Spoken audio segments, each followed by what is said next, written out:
বিয়েটা আপনাদের কত সালে হয়েছিল এবং কোথায় হয়েছিল বিয়েটা? আপনি যেটা বললাম 2022 এ আমাদের নিজেদের বাসায়। বিবাহটা আপনাদের এখান থেকে হয় নাই? আমাদের এখান থেকে হয় নাই। এবং আপনি যে আমার কাছে যে সিগনেচার সিল আনছেন, উনি অলরেডি 2020 সালে মারা গেছে, উনি আমার বাবাই।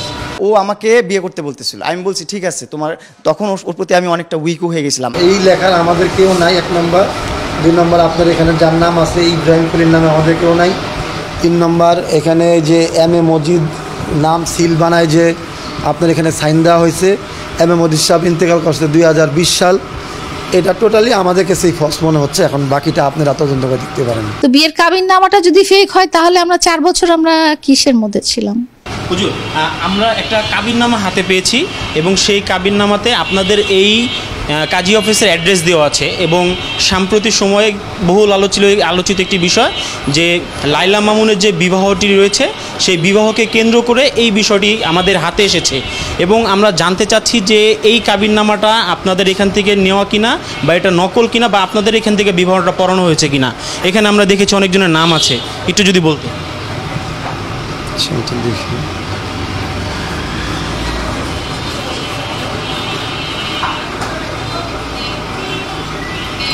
আচ্ছা, প্রথম কথা হচ্ছে আপনার জবাব। এখানে যে আপনাদের লেখা আছে যে ব্যক্তি দ্বারা বিবাহ করানো হয়েছে তার স্বাক্ষর মোহাম্মদ ইব্রাহিম খলিল, এই নামে আমাদের কোনো সহকারী নাই। আমাদের যে সহকারী 5 জন, তাদের মধ্যে এই নামে কোনো সহকারী নাই, 1 নম্বর। 2 নম্বর, যেই রেজিস্টারের স্বাক্ষর এবং সিগনেচার আপনার এখানে দেওয়া আছে M.A. মজিদ, বাসাবো, সৌজবাগ, ঢাকা। M.A. মজিদ সাহেব 2020 সালে ইন্তেকাল করছেন আর M.A. মজিদ সাহেব 2004 সালে রিটায়ার করছেন। দ্যাট মিনস 2004 সাল থেকে অদ্যাবধি উনি রেজিস্টারই নন। আবার 2020 সালে উনি ইন্তেকাল করছেন। এই অনুযায়ী আপনার যে কাগজ আমি দেখতেছি, এই অনুযায়ী আমাদের কাছে এটা টোটালি ফলস মনে হচ্ছে। বাকিটা আপনারা চিন্তা করে দেখেন। আমি আরেকটা জিনিস আপনাকে একটু দেখাতে চাই, সেটা হচ্ছে যে এই যে সম্পূর্ণ রেজিস্টারে যে লেখাটি লেখা আছে, আপনারা তো অনেক বিবাহ পড়ান এবং অনেক সময় আপনারা অনেক কিছু লিখে থাকেন। আপনি একটু আমাকে একটু দেখে বলেন তো, এই যে সম্পূর্ণ হাতের লেখাটি যেটা রয়েছে সেই লেখাগুলো একই কিনা, বা পাত্রের যে স্বাক্ষরটা আছে সব কিছু এক মনে হচ্ছে কিনা আপনার কাছে একটু দেখে বলেন তো। এই লেখার আমাদের কেউ নাই, 1 নম্বর। 2 নম্বর, আপনার এখানে যার নাম আছে ইব্রাহিম খলিল নামে আমাদের কেউ নাই। 3 নম্বর, এখানে যে M.A. মজিদ নাম সিল বানায় যে আপনার এখানে সাইন দেওয়া হয়েছে, M.A. মজিদ সাহেব ইন্তেকাল করছে 2020 সাল। এটা টোটালি আমাদের কাছে ফলস মনে হচ্ছে। এখন বাকিটা আপনারা তদন্ত করে দেখতে পারেন। আমি ফলস সেটা আমি আপনার কাছে বুঝতে পারছি, আপনার কাছে এনশিওর হলাম।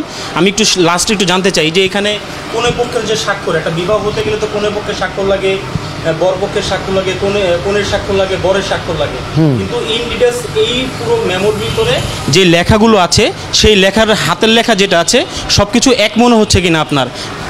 এইখানে এটা তো ভলিউমে থাকবে। এই যে আপনি বলতেছেন যে এখানে যে হাতের লেখা আর কনের নাম লেখা একই, তো এটা হইতে পারে এটা নকল কপি।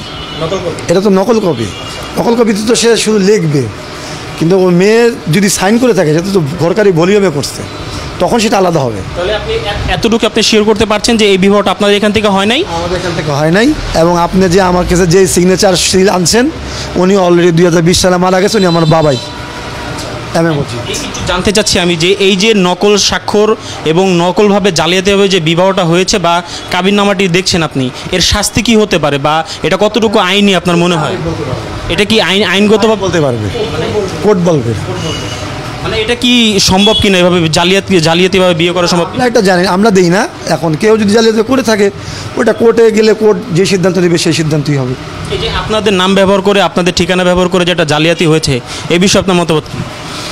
সেই ব্যাপারে যদি কেউ যদি এটা নিয়ে কোর্টে যায়, তো কোর্ট যদি আমাকে বলে যে এইটা দেখো তো তোমার আপনার কিনা, কোর্ট যদি আমাকে চিঠি ইস্যু করে, সেক্ষেত্রে তখন আমি কোর্টে জবাব দেবো যেটা আমাদের না, অথবা আমাদের যদি আমার যে ডকুমেন্টস সাবমিট করা দরকার আমি তখন সে সাবমিট করবো।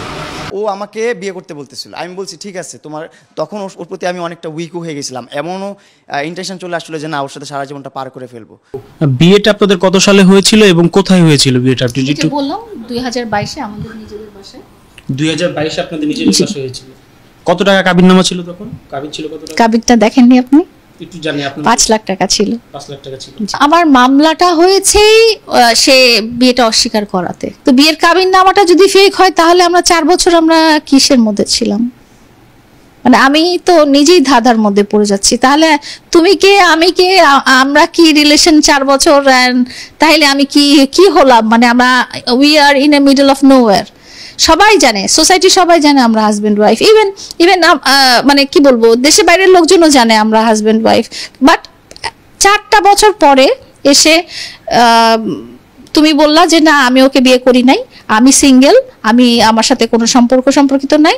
হ্যাঁ, তাহলে ওই কাগজটা আমরা যে 4 বছর আগে আমাদের এলাকাতে দিয়েছিলাম বা আমরা বিদেশে যাওয়ার সময় আমাদের ম্যারেজ সার্টিফিকেট লেগেছিল, তাহলে এই কাগজটা কি ভ্যালু হলো? বা কেন? ঠিক আছে, কাগজ বাদ, তুমি 4 বছর আমার বাসায় কি করছো? আমার প্রশ্ন তো এটা। এবং তুমি যে সিঙ্গেল, তুমি যে আমাকে বিয়ে করো নাই, তুমি তাহলে মানে 4 বছর ধরে এই কথাগুলো বলনি কেন? তোমার কমপ্লেন শুরু হয়েছে কখন? আমি বলি, ওর কমপ্লেন শুরু হয়েছে 2023 সালের কোরবানি ঈদ থেকে।